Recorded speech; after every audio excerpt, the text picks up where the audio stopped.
Olá pessoal, bem-vindo ao meu canal do YouTube, mais um tutorial vídeo para vocês. Hoje vamos estar falando sobre um grande livro, Profeta Isaías, pessoal.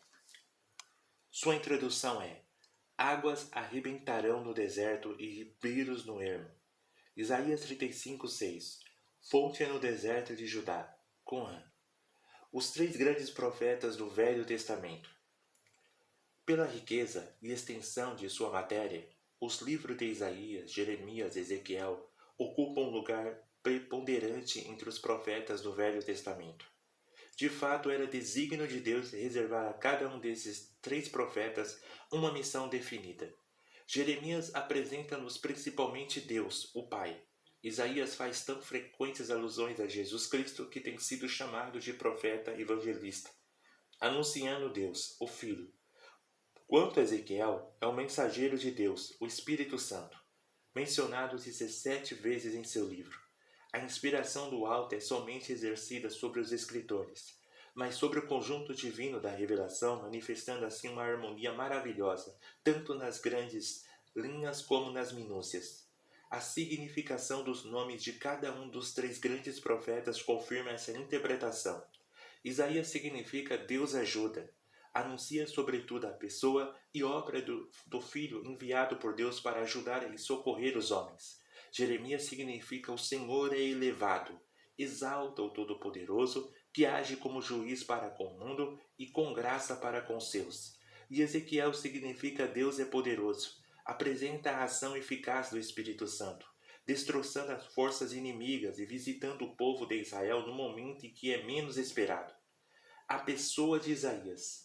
Deus escolheu para o mesmo período um profeta de nome Miqueias, homem simples do campo, e Amós, um cultivador de sicomoras, mas também chamou seus instrumentos na família reinante, Daniel de raça real, um século mais tarde, e Isaías, filho de Amós, provavelmente o irmão de Amazias, soberano de Judá e pai de Osias. Bom, o tempo de Isaías. O primeiro versículo do livro situa as épocas do ministério de Isaías. Ele profetizou sobre 4 reis: Uzias, Jotão, Acás e Ezequias. Uzias, o primeiro desses monarcas, foi íntegro até se tornar poderoso. Seu orgulho o arruinou. Entrou no templo para queimar incenso, o que era reservado aos sacerdotes. O Senhor feriu e ele ficou leproso até o dia de sua morte. 2 Crônicas 26. De Jotão está escrito: dirigiu seus caminhos segundo a vontade do Senhor seu Deus. 2 Crônicas 27:6. Seu reino foi movimentado. Os reis de Israel e da Síria ligaram-se para atacar Judá e cercar Jerusalém. Esse contexto histórico explica particularmente os capítulos 7 a 9 de Isaías. Acás foi um rei ímpio, que procurou os favores de Tiglat-Pileser, rei da Síria. Restabeleceu a idolatria em Jerusalém e suprimiu o culto de Jeová, 2 Crônicas 28. Em contraste, seu filho Ezequias foi profundamente íntegro. No primeiro mês de seu reinado, reparou a casa do Senhor e a purificou. Os feitos desse despertamento espiritual foram grandemente benéficos para Judá. No momento da invasão de Senaqueribe, rei da Síria, Ezequias, cheio de fé no Senhor, soube incubar no povo uma determinação e coragem que foram capazes de livrar Jerusalém. Nesses dias difíceis, Isaías foi-lhe o apoio inestimável e também por ocasião de sua grave moléstia e da cura miraculosa que Deus lhe concedeu. A carreira de Ezequias foi depois obscurecida por sua atitude para com a delegação babilônica. Este fato deu a Isaías ocasião de profetizar o cativeiro de Judá na Babilônia, profecia que se realizou mais tarde, um século depois. A mensagem de Isaías. Não é de admirar que a profunda revolução de todos esses acontecimentos tenha conferido ao livro de Isaías uma tão grande variedade de temas.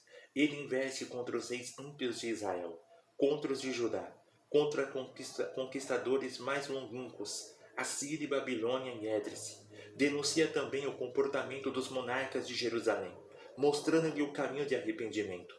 Mas o fundo sombrio dessas solenes advertências faz sobressair o brilho de maravilhosas promessas destinadas aos que obedecem ao Senhor. 1-19. E confiam nele. 30-15.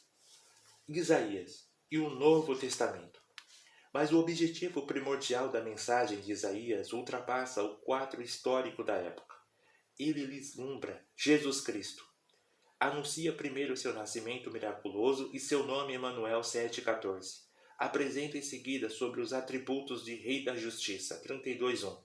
Redentor 41,14. Servo 42,1. Salvador 49,26. Consolador 51,12. Homem de dores 53,3. Cordeiro imolado 53,7.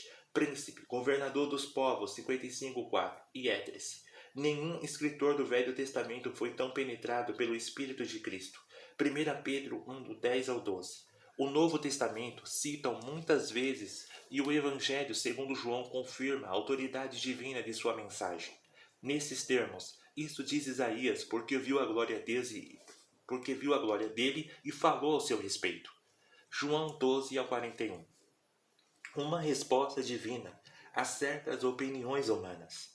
Vale a pena parar nessa última mensagem, em que o Espírito Santo inspirou João a citar muito o propósito dos textos do profeta Isaías, 53:1 e 6:10. Alguns críticos do 19º século emitiram dúvidas referentes à unidade do livro, atribuindo os capítulos 40 a 66 a um segundo Isaías, que teria vivido 150 ou 200 anos após o primeiro. Isso porque não podiam admitir o milagre da inspiração em virtude do qual o profeta pôde predizer o nome de Ciro, 44:28 a 45:1, cerca de 150 anos antes do edito em que esse rei da Pérsia ordenou a reconstrução do templo em Jerusalém. Ver Esdras 1. Mas para o Senhor Jesus Cristo há somente um Isaías, que testemunha de sua glória e fala dele tanto no capítulo 6 como no capítulo 53. E quando o rolo de Isaías lhe foi entregue na sinagoga de Nazaré, ele o desenrolou. Não até o capítulo 39 apenas, mas até o capítulo 61, para ler nele as palavras maravilhosas promessas citadas em Lucas, do 4, 16 ao 20. A autenticidade e a inspiração de Isaías.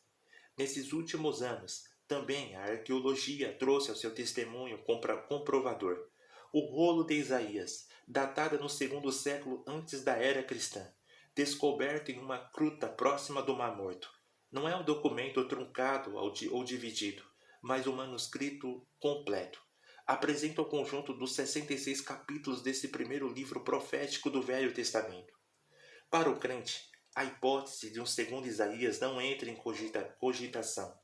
Não seria difícil ao Espírito Santo comunicar ao seu servo o nome de Ciro, ou as etapas da história que sobreviria 2 ou 3 séculos mais tarde, como também revelar-lhe com precisão inegável os sofrimentos de Cristo na cruz do Calvário, Isaías 53, e a glória de sua volta à terra, Isaías 11, e uma Jerusalém restaurada em Isaías 65 e 66. Esse último acontecimento que não foi ainda realizado talvez esteja bem próximo. Isaías Marte?